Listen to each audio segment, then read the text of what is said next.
Hello and welcome. I'm Sahil Manekthala and you're watching a very special edition of Tech Check.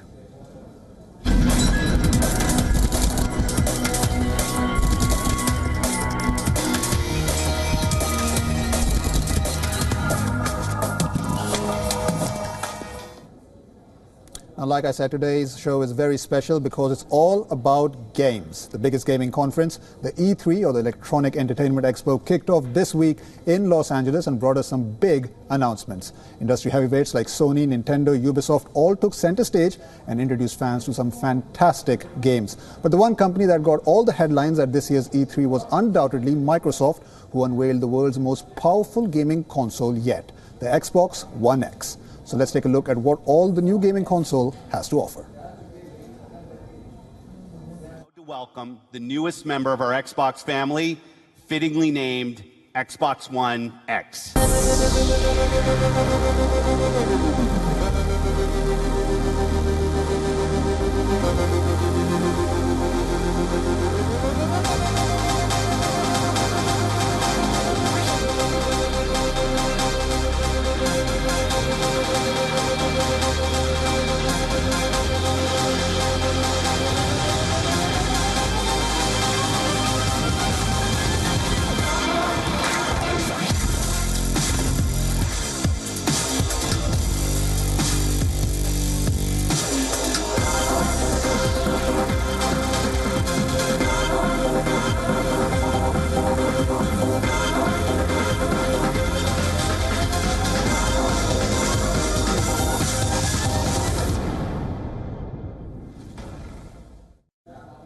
Now, to talk more about the new Xbox console, I'm joined in the studio by Rohit Bhaskar, the Deputy Editor for PC Mag. Rohit, thank you so much for joining us on the broadcast. My first question is, what is your initial reaction to the new console? Is it everything that you hoped it would be?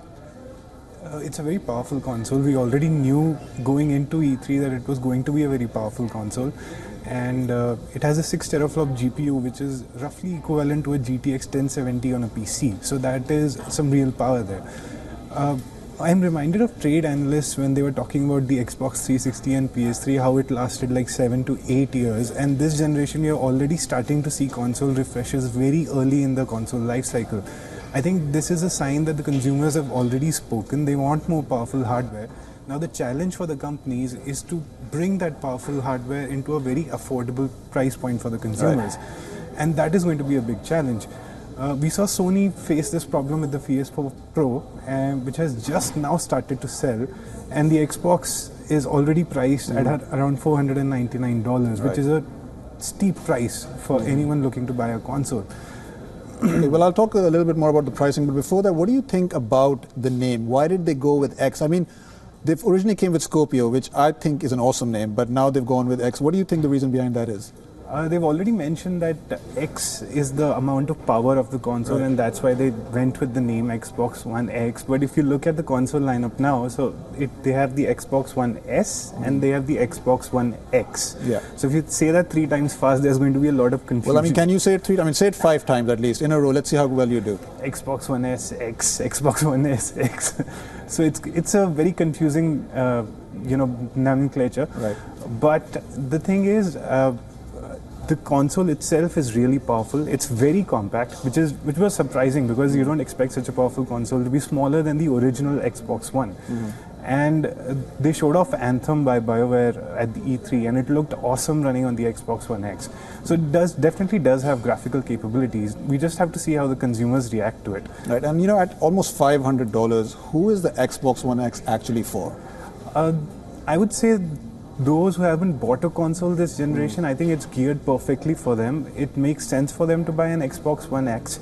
But the problem is, Microsoft currently doesn't have the games that Sony has. So if you look at the Sony exclusive lineup and the Microsoft exclusive lineup that they announced at E3, Sony clearly has the better lineup. Even Nintendo has tons of games for the Switch.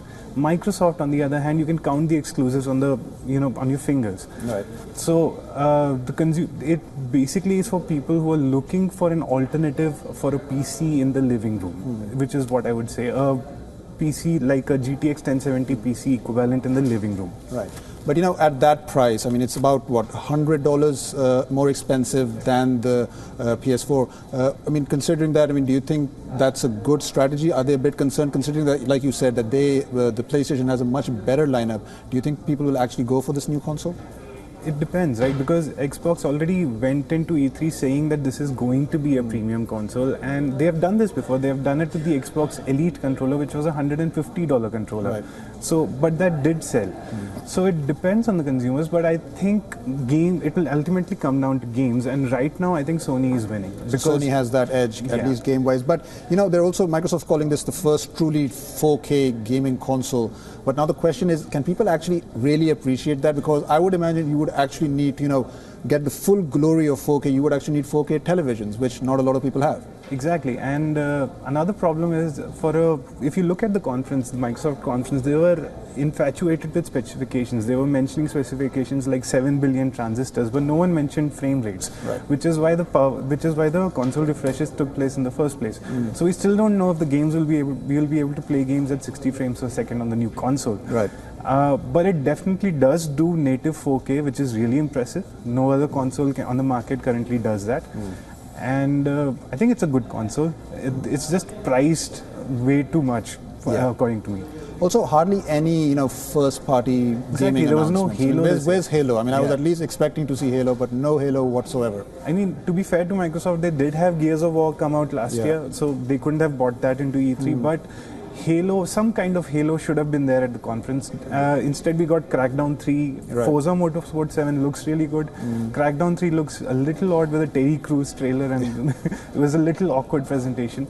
Sea of Thieves looks really good, but that's just 3 games, right? Sony has a huge lineup of exclusives for its PS4 and PS4 Pro users. And I think that is what consumers would end up doing. They would go for the console that has the most number of games, because at the end of the day, you would buy a console to play games. Now, how do you think the new Xbox One X actually compares with the PS4 Pro? I mean, which one? I mean, specification-wise, it does look like, Xbox One X does have that edge, but how do you think they'll compare, at least 4K-wise? Hardware-wise, I think Xbox has clearly won it. They have a custom 8-core processor in it. They have 12 GB of DDR5 RAM. They have a 6 teraflop GPU on it. But the problem is, I think Sony also learned this the hard way, that not all games run on PS4 Pro the way they are meant to, right?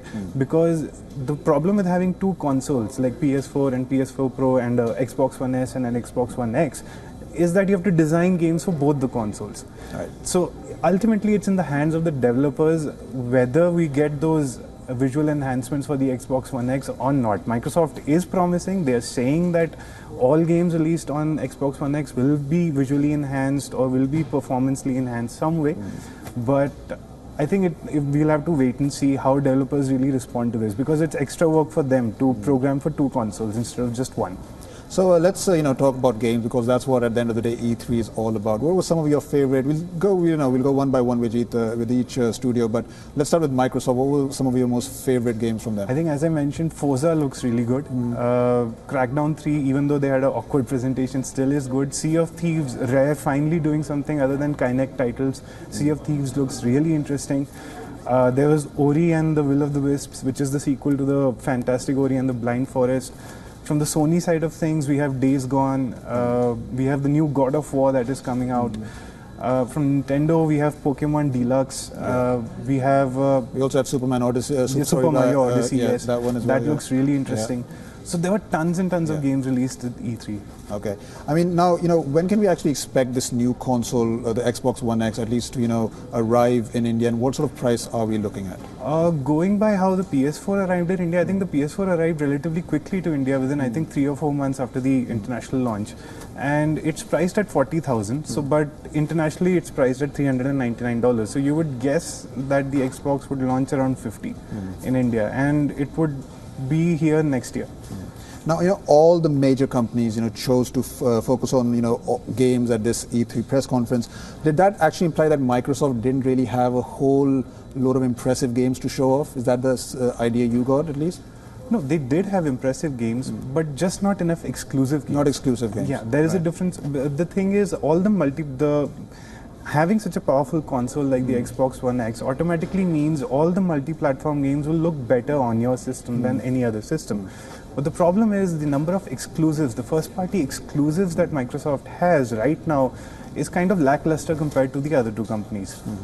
And what did you make of Sony's press conference as compared to Microsoft? I mean, for them it was all about games. I mean, did that like send a message that, you know what, we don't have a console, but we really don't need it because we have the best games in the business? Exactly. They had what? They had like a 10-minute opening presentation, and after that it was all just game trailers from the beginning to the end. It was a very clear message that Sony has the game lineup. They were going for the jugular with E3 this year. They showed off tons of games, they showed off tons of exclusives, and I think, yeah, it does send a clear message to Microsoft.